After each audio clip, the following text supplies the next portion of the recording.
This week on Myths and Legends, we're wrapping up this round of stories on Rostam, a legendary Iranian hero. You'll see how raw donkey can be a nutritious treat for your hungry mythological hero on the go, and how Rostam's GPS tries to murder him. The creatures this week are the Kakamora from Polynesian folklore, and you'll learn why you shouldn't mess with that naked, 6-inch tall hunchback person. Just let them hunt their possums and get on with their life in peace.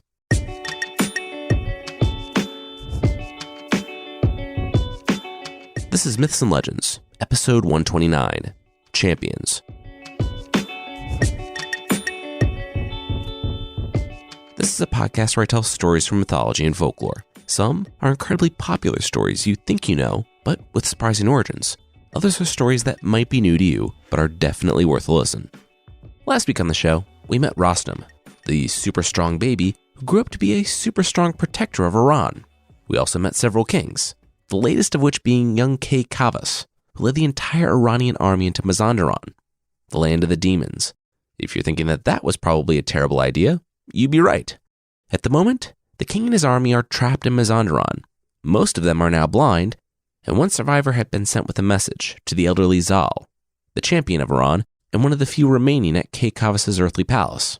The message is this: they are all in trouble. Standing tall, Zal decides that it's finally time to call upon Rostam for help, not knowing that this was exactly what the white demon wanted.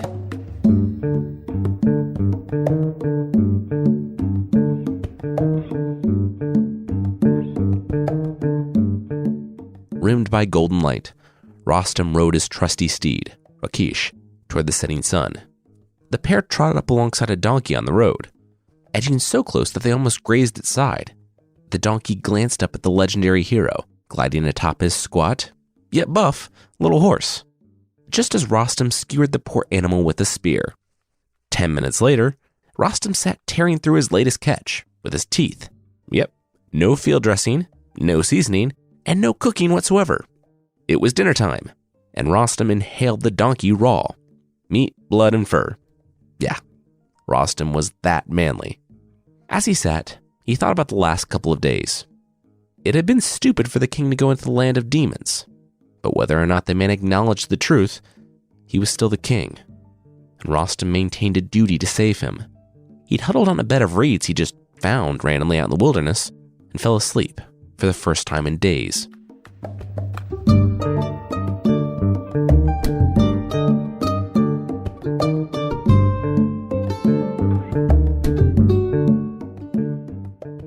When he awoke, he found himself surrounded by blood and animal bits, and not just those of the donkey from the night before. No, this was from a lion, a massive Nemenian lion-sized lion, and its head lay there, caved in on the side by a hoof print? Rostam rubbed the sleep from his eyes and turned to his horse. "Did you do this?" he asked. The horse smiled with a coy, maybe look. But the rider didn't return the grin. Where'd he learn to fight lions? Did he know how far it was to the land of the demons? Super far. If Rakish died, Rostam would have to walk the whole way.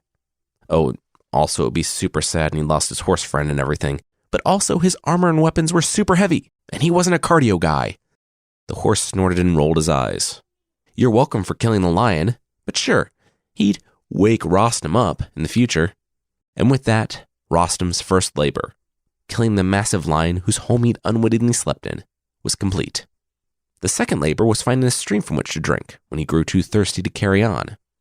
I'm not sure where in ancient Persia Rostam was riding at this point, so I don't know if it was a particularly difficult task to find a spring, but Rostam was now in a bad spot. His tongue had dried out and was now splitting open. That night, as he slept on the open plains, he felt a nudge. And then another. And then a horse hoof kicked him square across the face. He was about to yell at Rakish, but then he remembered their talk from the night with the lion and quickly sat up. This better be really dangerous. There, in the distance, flapped a giant dragon, one so large that even the demons fled its path. Rostam nodded in the darkness. Okay, yeah, this was sufficiently dangerous. Hey, you, little guy, what's your name? The dragon cried out from the air. Rostam found his heavy sword and raised it above his head. Seriously, bud, I don't kill people without knowing their names. It's not right. Rostam hollered up into the sky that he was Rostam, son of Zal, son of Sam, of the Nariman family. The dragon laughed. Nice. Now he knew whose mom to tell when he murdered Rostam. She'd cry. It'd be great. Quick sidebar. In the ancient medieval world, names were a big deal. They were powerful and relatively intimate things. Someone who knew your name had a certain power. Basically, the dragon insisting on knowing Rostam's name probably wasn't the setup for a pretty solid ancient world your mom joke, but that's the way I like to think about it. Seriously though, the mom parts were in the text. So Rostam charged the dragon, and Rostam failed. Hard. The dragon was one of those beasts of old, a massive, poisonous monster who flew through the night. Even the birds were afraid to fly over its land, and no one made it out alive. So it's no wonder that even our mammoth-sized hero started to falter in the face of such an enemy. Rostam hit the ground, the dragon gloating above him, right before going in for the kill. Except that's when it stopped. Rostam looked up in surprise, wiping blood from his eyes, only to see another creature on the scene, attacking the dragon's side. Was that his horse? The dragon, though it had easily terrorized the world since, the creation of the world, was just as startled as Rostam. He stopped cold. Wait, was that little Sebastian-looking thing biting him? Rostam had never seen an animal attack with such intensity and ferocity. Rakesh was relentless, tearing at the dragon's leg. Horse and hero locked eyes as the showdown continued. But then Rostam realized his horse wasn't smiling. His eyes bulged. Seriously, why are you waiting? Rostam snapped to and jumped to action, gripping his heavy sword, and he buried it deep in the dragon's belly before running the length of the creature. The massive dragon screeched, its poisonous blood soaking not just Rostam, but flooding the desert floor. The dragon writhed, but the dragon died, and Rostam, coated in poison, returned to Rakesh. All right, he said with a sigh as he stowed his sword on the horse. You can fight. Rostam's third labor was complete.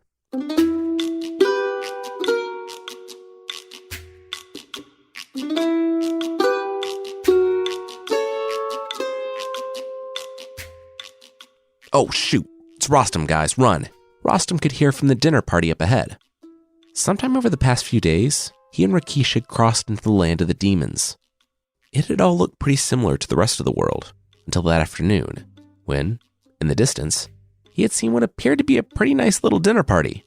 There was a golden goblet filled with wine, roasted chicken, bread, candied fruit, and people playing musical instruments, all next to a refreshing stream.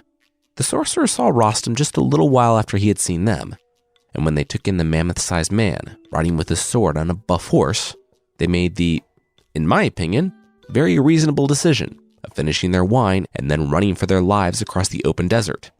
Rostam had considered chasing them, but after seeing as he had traveled for days eating nothing but raw donkey, seriously, I have no idea why he is exclusively eating donkeys and then also eating them raw, Rostam quickly decided that the chicken and wine were a welcome change of pace.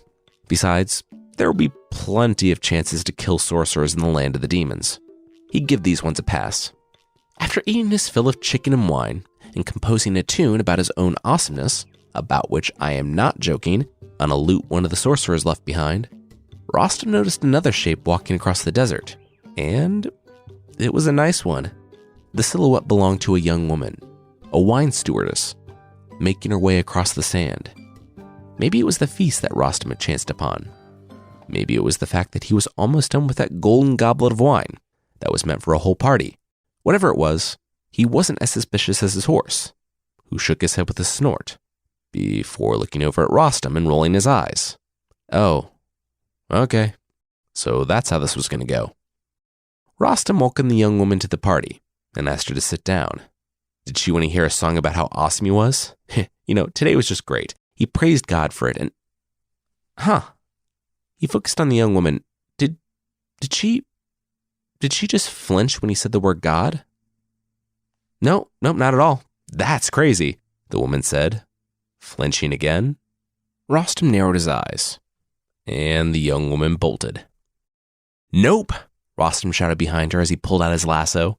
He caught her before she made it 6 steps from the party, and he dragged the young woman back to the table, his foot resting on her neck. He'd like to see her real form, please. The stranger screamed, a look of panic wrinkling her face. She didn't know what he was talking about. He was looking right at her. Rostam sighed and pressed down a little harder, and the young woman relented, turning into a not-so-young woman. It was like The Shining, where that one woman comes out of the tub and immediately transforms into this, hag. Except that this one didn't start falling apart. Well, not without the help of Rostam's sword, that is. His fourth labor, killing the witch, was complete.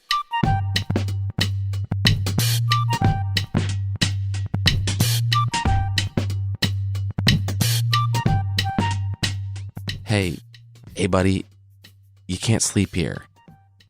My boss is gonna be mad, Rostam heard a few days later. He had passed into a much warmer region and spent the night atop the grass where Rakesh grazed. He didn't know, or didn't care, that this land in the realm of demons actually belonged to someone, and that someone's farmhand was here trying to wake him up an hour before his alarm went off. Seriously, if you don't get out of here, he's gonna have my head, Rostam heard from the farmhand. Without so much as a shrug, Rostam continued ignoring the man. Now, I've never been in the position to lose both my job and my head in the same day, and I hope I never am, but this maybe explains the next move the farmhand made. He took out a small knife and began slicing at this mammoth-sized trespasser's legs to wake him up. Still half asleep, Rostam rolled over and, with all the precision of reaching for the snooze button in the morning, gripped the sides of the man's head and ripped off his ears, dropping each pinna unceremoniously to the ground before rolling back over. The farmhand screamed in terror, scooped up his ears, and took off. Finally, after all the slicing and shrieking, Rostam could get back to sleep. It was a couple more hours later when he heard the galloping of horses. This time, it was more than a farmhand, and Rakesh came to him, quickly nudging him awake. Rostam sighed and climbed atop his horse before he really opened his eyes. When he did, he was surrounded by the owner of the farm and all of his warriors, a man by the name of Olad. Olad met Rostam's gaze and demanded to know the name of the man who was sleeping illegally on his land. Rostam shot back that his name was Cloud. If a cloud could fight like a lion, then would rain down spears and sword blows and lop noblemen's heads off. And yeah, that's actually what he said. It's not a great comeback. Olad pursed his lips impatiently, clearly unamused. Yeah, very clever. What was the man's real name? Rostam laughed. Fine then. He warned that Olad couldn't handle his real name. If he heard his real name, if his real name ever penetrated Olad's ears, it would freeze Olad's blood. Did the farm owner know what Rostam called the mother of a man like Olad? He called her the woman who cried at a funeral. Everyone paused. That came out a little cooler than the dragon said it a few labors ago. Regardless, all these guys were gonna die. Like, right now. And they did. According to the story, Rostam killed all these guys, even though he was trespassing. The whole thing going down like a lion descending on a flock of defenseless sheep. 2 heads fell with each swing of his sword. The attackers/defenders of their home broke and fled. But Rostam chased after each of them until only one man remained. In no time, he caught up with the lone survivor, lassoed Olad, and took him down. Dragging the landowner over to his horse, Rostam said that before Olad said anything, he had already fought a dragon, a witch, and a lion, kind of, on this trip, and he was kind of getting tired of being on the road. So the quicker Olad got to the point, the better it would be for him. Where did the white demon live, and where was he keeping Kavas, the king of Iran? Apparently Olad knew when to hold him and when to fold him. And when an elephant-sized man has a boot on your neck after killing your friends 2 at a time, that's when you fold him. He told Rostam exactly where the white demon was holding Kavas, 350 miles, or 100 parsangs, to Kavas, and another 350 miles to the pit of the white demon, in case Rostam wanted to do some extracurricular killing while he was here. For the first time in a while, Rostam relaxed and grinned. He was absolutely interested in the bonus killing, thank you very much. But then Olad described the dangers ahead. There were demons with chests and shoulders that were 10 feet wide. They controlled valleys so rocky that not even a deer could pick their way across them. There was a 7-mile wide river before Rostam even reached the land of the dog-headed men with soft feet, those kind of sounding the least intimidating, all things considered. The capital had a building 900 miles wide, where the white demon's 600,000 soldiers marched around all day. Basically, even if Rostam was made of iron, he wouldn't stand a chance. Rostam relaxed and took his foot from Olad. He was a man of his word, and Olad would live. He should know that Rostam didn't need to be made of iron, though. He had made it this far because of God, and he would make it the rest of the way because of God. One look at his mammoth-sized, rippling muscles, and the demon army's skin would split with fear.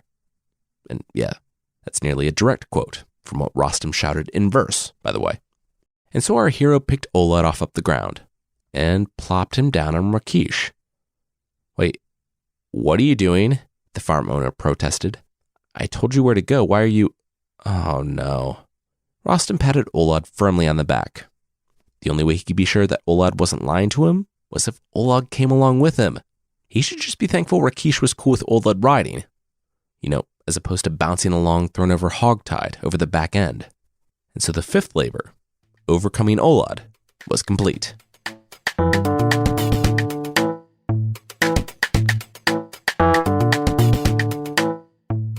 Together the pair rode through the land of demons. At last, Olad announced that the city was up ahead. The one where the demons shrieked, that was where Kavas had been captured months ago. Don't worry, the demons shrieked all the time. It was kind of their thing. They only slept for 2 watches a night, so there was always someone on the walls. Rostam shook his head. Yeah, that's what everyone did? You sleep 2 watches and take 1. That was the point of keeping watch. The pair rode on, Olad talking all the while, not realizing that Rostam was no longer paying attention. While the captive babbled on, Rostam was busy looking for a tree. The city walls loomed over them, seemingly growing taller and taller. Who's in charge here? Rostam broke in, still looking all around. A demon by the name of Arzong? Cool. He'd be right back.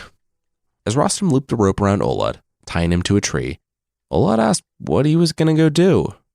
I don't know, kill all the demons in the city? Rostam said, throwing up his hands. He took up his mace, put on his helmet, and mounted Rakesh. About an hour later, Rostam returned matter-of-factly covered in blood and started unlooping the rope he used to tie up Olad. Before the farm owner could blink, they were again riding down the road in silence. Eventually, Olad spoke up. So how did it go? Rostam shrugged and grunted. He killed him. Didn't have to kill them all, though. Just had to tear that one guy Arzong's head from his body and throw it to the army like a bride on her wedding day. Then the rest of them ran away. Olad was almost speechless. Arzong's neck was like 3 feet thick. Rostam nodded but didn't look away from the road. Yeah, it wasn't easy. Olad could probably see how sweaty he was. Olad unstuck himself from Rostam's back, looking at his own now soaked shirt. Yeah, he could see. Rostam's 6th labor, the killing of Arzong, was complete. When they at last rode into the city, they were met by the Persian army, all in chains in the courtyard. Rostam rode over to the king and asked him how the man was. Kavas was doing well. Now, he had made kind of a massive mistake in coming here, and he thanked Rostam for helping him. Also, he needed another favor. He'd been talking with some of the doctors with them in their months of imprisonment, and they think they worked out a way for everyone to get their sight back. There was just one tiny hiccup. The medicine they needed required both the blood and the brains of the white demon himself. Mix a little bit of that together and put 3 drops in everyone's eyes, and the darkness would clear up, and... Rostam? The king cried out to one of the soldiers who'd been spared of the demon's blindness. Did he leave? Wait, he isn't going to let us go? The silence that followed confirmed that Rostam was not. He had already planned on going after the white demon. I mean, you didn't come all the way to Mazandaran and not take on the champion. And so leaving the king in chains was better for everyone at the moment. The demons had already fled the city, and if he remained in chains, it kept him from doing anything too stupid. As the pair rode on, Olad filled his captor in on the next stage of their journey. He would eventually come across 7 mountain ranges with 7 hordes of demons each. Rostam demanded to know their weakness, and Olad was happy to oblige, probably because he was into this whole buddy cop vibe thing they had going on. Not because Rostam would separate his head from his body with one false word. Definitely not the second one. Olad explained that the demons were the opposite of humans. They were active at night, but they couldn't stand the sunlight. So at high noon, they were nearly powerless. I mean, they were still super powerful, but not supernaturally super powerful. Then, all Rostam would have to contend with would be the human sorcerers who rolled with the demons. Olad chuckled, though. Based on Rostam's track record, he figured the man should be pretty much just fine.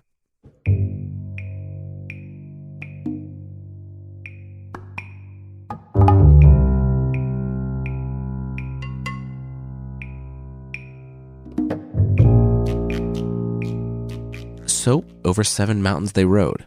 At first, the sorcerers stood against Rostam, but soon they began to break and flee like so many before, like basically everyone before. Days passed, and finally, they came to the heart of the land of the demons, and Rostam looked down into the pit. Olad explained that the white demon wouldn't come out during the day, only during the dead of night, when he was most powerful. Rostam would have to fight on the demons' terms. For the first time in the land of demons, Rostam began to feel a twinge of fear.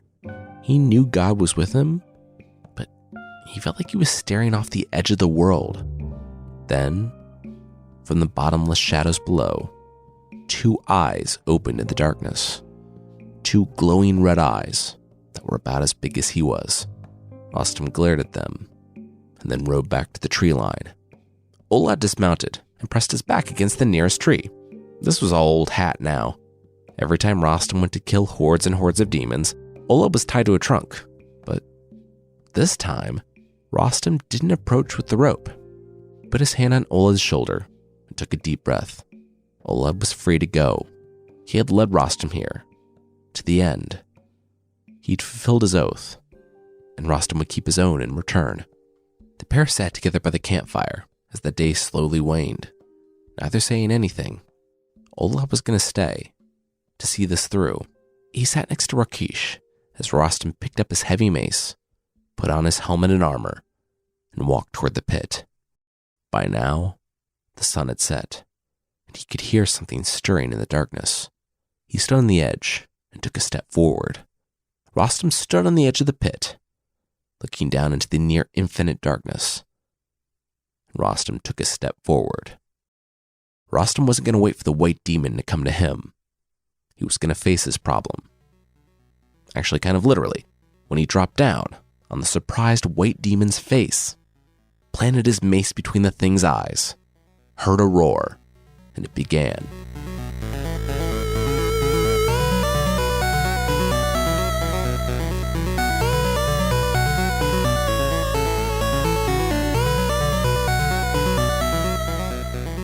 The white demon gripped Rostam in one hand and started to squeeze, but Rostam pushed back until he broke the demon's grip and plummeted into the blackness below. As he craned towards nothingness, he knew he needed to do something, and so he hooked his mace to his belt and reached for his sword, stabbing out to where he thought the white demon was standing.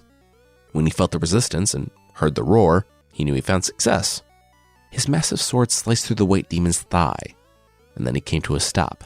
He jammed a foot into the fresh wound and started hacking away. The demon swiped back, but Rostam repeatedly dodged, burrowing deeper and deeper into the thing's leg until, standing by the bone, he took out his mace once more. The white demon was now clawing at his own flesh, trying to fish Rostam out, but it was too late. Rostam swung, and a crack and a roar rang out as the demon began to fall. Rostam shielded himself within the demon's leg as they slammed on the floor of the pit. When the dust settled and Rostam emerged, he saw that he had taken off the demon's leg at the thigh. The enemies looked on one another, and when their eyes met, both beings realized something. Rostam realized that no matter how this went, his name would live on forever as the one who stormed the land of demons and fought their champion. And the white demon, well, he realized that he was no longer the champion. Even if he won and lived, the other demons would smell weakness. No matter how this went, this was his final fight, and he wanted to make sure it was one he could be proud of. Up above, Olad sat by Rakesh, both racked with anxiety. They had seen the glowing eyes the previous afternoon and heard screams coming from the pit. Even if they had dared to peek, they wouldn't have been able to see anything so far into the darkness. Even worse than screams, however, was silence. They had heard a deafening crack from down below, and then nothing. Nothing for a long while. Whatever had been going on down there, it was now finished. Win or lose. Olad looked at Rakesh, and the two knew they had to venture toward the pit. Together they walked, and when they peered over the edge, Olad jumped back in surprise. He was looking straight into the white demon's face. Or what was left of it. Rakesh whinnied as Rostam hefted himself, and then about half of the white demon's head, out of the hole. It was over. The white demon, the champion of Mazandaran, was dead. In addition to a head carrying a non-trivial amount of demon brains, Rostam hefted a wineskin that had been emptied out and refilled with the white demon's blood. Later, as the three sat by the campfire, Olad tended to Rostam's wounds while hearing all about the fight. Rostam went on and on about how, with the white demon dead, the others would soon either fall or flee. Mazandaran would need a new king when Rostam was finished with the old one, and there was a perfect candidate for the job. Olad continued cleaning Rostam's wounds, so focused on helping his friend that he didn't realize that Rostam had paused, and he was staring straight at Olad.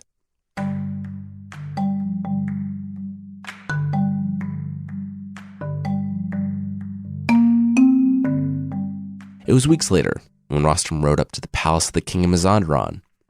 He had restored sight to Kaykavis and the Persian army by smearing demon brains and blood all over their eyes. And after several strongly worded letters between Kaykavis and the king of Mazandaran, Rostam had been sent to deliver the final message. The letter calling for war if the king didn't surrender Mazandaran immediately. Rostam knew all of this was, quite literally, a fool's errand. They shouldn't even be here. But the king was the king, and they had to listen to him. Crowds flooded from the city, and so he decided to give them a little something to talk about. He rode Rakesh up to the tallest tree he could find, ripped it from the ground, and carried it like a lance. When the team from Mazandaran met Rostam on the field, one held out his hand for a handshake. Rostam smirked as he met him, and immediately realized that it was one of those handshakes. You know the type, where to show how manly they are, a person grips so tightly that it seems like they're trying to break a person's hand. Well, Rostam had very little patience for one of those games. The man took Rostam's hand and squeezed, a proud smirk curling ever so slightly across his face. Rostam bobbed his head from side to side. Yeah, not bad. Then, he responded in kind. Immediately, all the bones in the man's hand shattered, and the text says his fingernails shot off in all directions. Nice to meet you too, Rostam said, letting go of the man's hand, which now dangled lifelessly at his side. That losing fellow was the king of Mazandaran's new champion. And so far, intimidating Rostam with their best warriors was not going well. Still, Rostam sat calmly before the king as the man berated Kaykavis. Privately, Rostam acknowledged that the enemy king wasn't wrong. But Kaykavis was Rostam's king. As expected, the opposing king refused the demands. With an accepting nod, Rostam left, and the last army of Mazandaran marched out behind him. The war lasted exactly 1 week. Early on, a Mazandaran champion stormed from the defending line and challenged anyone to single combat. As the story says, Rostam sprinkled flowers with the man's brain, and, after that, the morale of the Mazandaran army was hardly the same. Rostam himself would make the killing blow, or at least he planned to, firing off a javelin at the defending king. But the king skillfully encased himself in granite at the last minute, and the javelin clanged uselessly to the ground. The king's men fell quickly and left, and soon Rostam was upon the rock, shouting at the king huddled inside the boulder that either he reversed the magic or Rostam would take his mace and not stop until the boulder and anything inside was reduced to nothing. Of course, this helped the king of Mazandaran to see the light, and the rocks retreated. He assured himself that Kaykavis, the conqueror, would be merciful. And to any other guy, Kaykavis might have been merciful, but he had been personally tortured for months at the king's direct order. There would be no mercy here. Instead, he sentenced the king of Mazandaran to death, he would be hacked to pieces by swords. Yeesh. Seeing his window of opportunity, Rostam, being the sole reason for any victory whatsoever, had no problem pushing through his candidate for the king of Mazandaran, the one and only Olad. The guy was trustworthy, honorable, and, probably most importantly, not a demon or a sorcerer. The two men, now friends, embraced as Rostam left for Iran. Sometime after returning, when it was time to leave Kay Kavas on his throne, Rostam could see that the man had, hopefully for the better, been changed. He was more willing to be sober and serious in his decision-making and listen to his advisors. All it took was months of torture at the hands of demons in a nearly impossible war, where the only reason they were victorious was because a once-in-a-millennia hero had come to bail him out. As Rostam rode for home, he looked back at the kingdom, shrinking in the distance again. It was in better shape than when he had set out from Mazandaran, and that was all he could ask for. He'd just have to be ready for when things, inevitably, went off the rails again.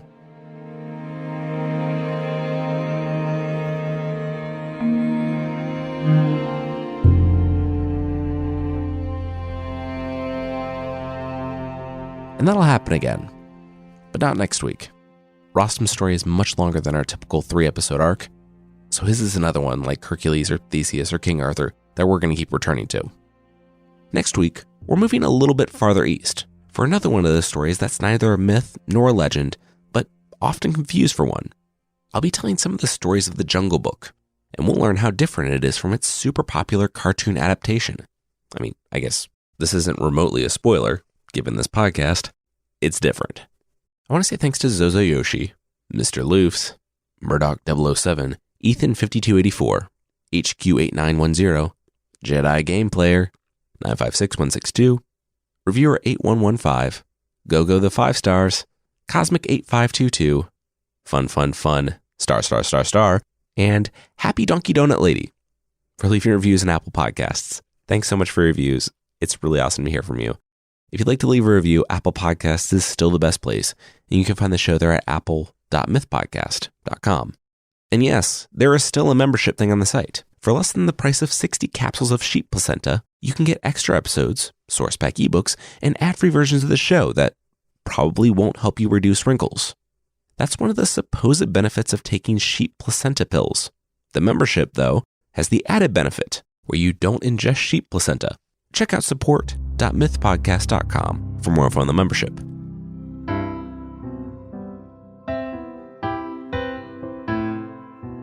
The creatures this week are the Kakamora from the Solomon Islands.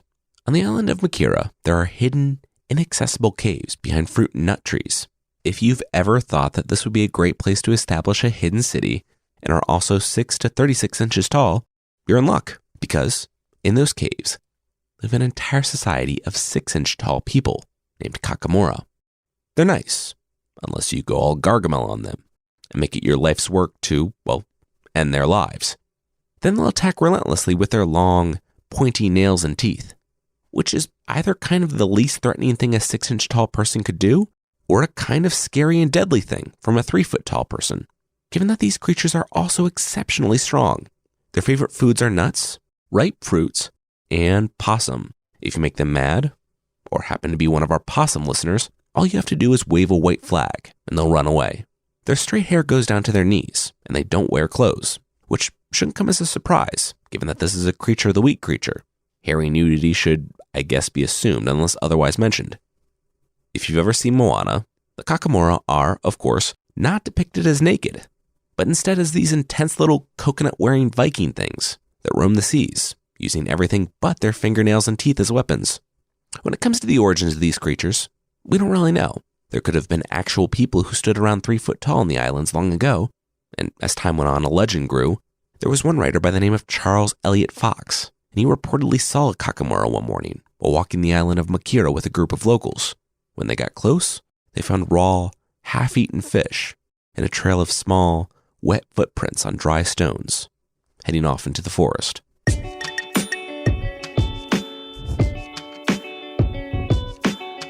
That's it for this week. The theme song is by the band Broke for Free, and the Creature of the Week music is by Steve Combs. There are links to even more music in the show notes. Today's episode was written by me, Jason Weiser, and our story editor was Carissa Weiser. Thank you so much for listening, and I'll see you next time.